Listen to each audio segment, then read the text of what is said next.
¿Sabes por qué algunas personas hacen tanto ruido? Porque por dentro están vacías. La gente vacía grita, critica, señala, provoca. No hablan de ti, hablan de su propio eco interno.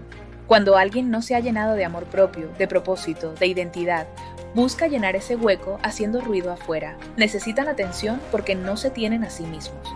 En cambio, la gente llena no hace escándalo. La gente llena hace paz, camina suave, habla con calma. No necesita pagar a nadie para brillar.